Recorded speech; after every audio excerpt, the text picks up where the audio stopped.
Ito na nga po mga kababayan, nagkaroon po ng pagdinig ang Quad Committee. Ang kanila pong ikalabing-tatlong pagdinig na ginawa dyan sa House of Representatives, mga kapatid, ay ayun nga po, no, nagkaroon na naman po sila ng labis-labis po na contempt power, mga kapatid. At ayun na nga po, si Colonel Grijaldo at si General Wilkins ay nasampulan na naman po sa kamay po ng mga mapang-abusong mga politikong ito, no, mga kapatid, na pinangungunahan po ni na Ace Barbers, mga kapatid. At nakakalungkot, dahil nakita po natin ang sitwasyon po ni Colonel Grijaldo ay hindi po maayos dahil siya po ay katatapos lang po maoperahan sa kanyang kamay, mga kapatid. At yun na nga po, siya po ay may iniindang karamdaman at hindi pa rin po napagbigyan ng mga Quad Committee na ito, no? Bagkus pinakulong pa po nila ito sa loob po ng House of Representatives sa dati pong pinagpwestuhan ni Atty. Zulaika Lopez, mga kapatid. At ganoon din si General Wilkins, mga kapatid. Nakakalungkot dahil nakita po natin ang kanila naging balitaktakan po dyan sa Kamara, no? Sila pong dalawa ni Paduano ay nagkakasagutan po at nagkakasigawan, mga kapatid. Ano po ba ang nangyayari?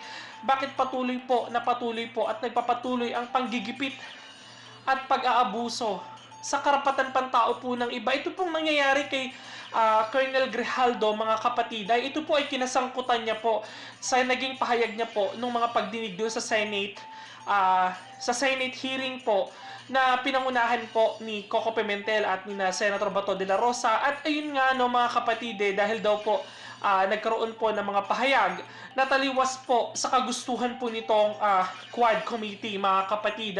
At parang feeling nila ay sinisiraan daw sila nito ni Colonel Grijaldo. Ay ito nga po, mga kapatid, nagkaroon po ng pahayag si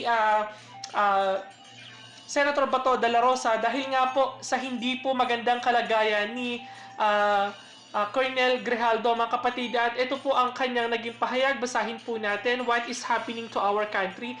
Even the human rights of police colonel is being trampled on the government that he has sworn to serve and protect. Colonel Hector Grijaldo was recuperating from a shoulder operation in the hospital in Pasig when he was arrested by people from the House of Representatives this afternoon. Despite his pleading to the place under the hospital arrest in any government hospital of House of Representative choice, he is now detained in the same room of Atty. Zulaika Lopez. Was detained without medical. Yun na nga, was detained without a medical attention. Frankly speaking, if I were the chief PNP, I would not allow any of men to suffer this kind of injustice. Moreso that these officers stood up for what is right and for the truth. Do our men in uniform deserve this kind of treatment, mga kapatid? Yan po naging pahayag po ni Senator Bato de la Rosa. At ayan po ang kanyang picture. Tignan niyo po, meron po siyang diferensya sa kanyang balikat nga po, mga kapatid. At ayun nga sinasabi, ito daw po ay bagong opera lang. Sana po sa mga ganito pong pagkakataon maniig po sana ang pagpapatawad at pagbibigay ng tsansa, mga kapatid, na hindi po maabuso sana ang paggamit po ng content power. Kung nakikita po nila na may karamdaman po ang tao, mga kapatid, ibig sabihin ka-opera lang, pipilitin nyo po pong ma-detain. Tapos wala pa pong maayos na medical. Okay lang sana kung ma-detain, basta magkaroon po kayo ng medical attention. Magkaroon po kayo ng mga taong titingin dyan para masiguro naman ang seguridad at kaligtasan po ng mga taong ikinokontempt nyo. Tulad po niyan, kung siya po ay nagsasuffer sa kanyang karamdaman, ano po ang magiging aksyon? Dalawa po yan, isang colonel at isa pong general, mga kapatid, si General Wilkins at si Colonel Grijaldo. Ano po ang ito pong mga ito ay nagsilbi po sa pagpapaigting ng seguridad ng ating bansa, mga kapatid. Pero sila po ngayon ay naabuso po ng mga politikong mapagsamantala at mapaglinlang, mga kapatid. Nakakalungkot dahil ang mga tao nito ay nagsisilbi po sa ating gobyerno para babuyin lang at lapastanganin po na mga ilang politiko, ni Paduano, Ace Barbers, Benny Abante, Dan Fernandez, na patuloy na ginagamit ang kanilang content power sa pang-aabuso. Nasaan po ang human rights po? Nasaan po kayo? Aksyonan niyo po ito. Ito po ay labag na po sa karapatang pantao ng iba na nakikita po natin ang sitwasyon. Hindi po ba pwedeng pagbigyan? Hindi po ba pwedeng bigyan muna ng pagkakataon? Nasaan po ang inyong puso sa mga ganito pong klaseng sitwasyon? Ito po si Paduano, mga kapatid, ay sinigaw-sigawan niya po niya si General Wilkins at sinabihan po niya itong nagsisinungaling. Na sa pagkakaalam po ni General Wilkins, ay siya po ay nagsasabi ng totoo.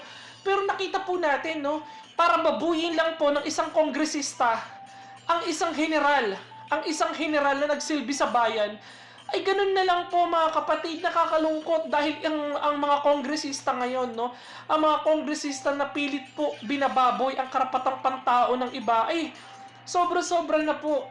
Nasaan po ang mga pulis? Nasaan po ang mga kasundaluhan natin na bumabalanse at tumitingin po sa mga ganitong klaseng sitwasyon? Ano po ang inyong magiging aksyon sa mga ganito pong pang-aapi na nakikita niyo po sa ginagawa po ng House of Representatives? Sukdulan na po ito, mga kapatid.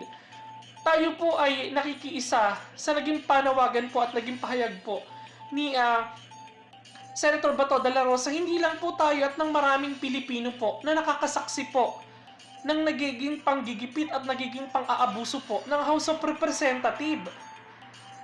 Kayo po mga pulis, mga kapulisan, manindigan po kayo. Nakikita niyo na po ang labis-labis po na pang-aabuso at pang-aapi po sa mga kabady nyo, sa mga kasamahan nyo, sa mga naging kasama nyo diyan sa inyong mga pinagtatrabahoan bilang pulis at mga sundalo. Sana po manindigan po kayo. Nakikita nyo po ang labis po at garapalang pang-aapi. Nakakalungkot, no, mga kapatid. Tayo po ay nakikita natin, no, at hindi lang po tayo at ng maraming Pilipino na nakasubaybay po sa ginagawa pong pambababoy at pang-aapi nitong mga taong ito, no.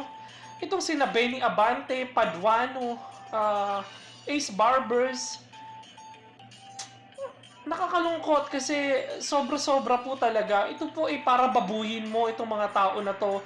Hindi nyo man lang mabigyan ng pagkakataon. Kahit wag na po si General Wilkins, kahit si Colonel Grijaldo na lang po, na nakikita po natin ang kanyang sitwasyon. Siya po ay nagsasuffer, siya po ay nahihirapan sa kanyang karamdaman.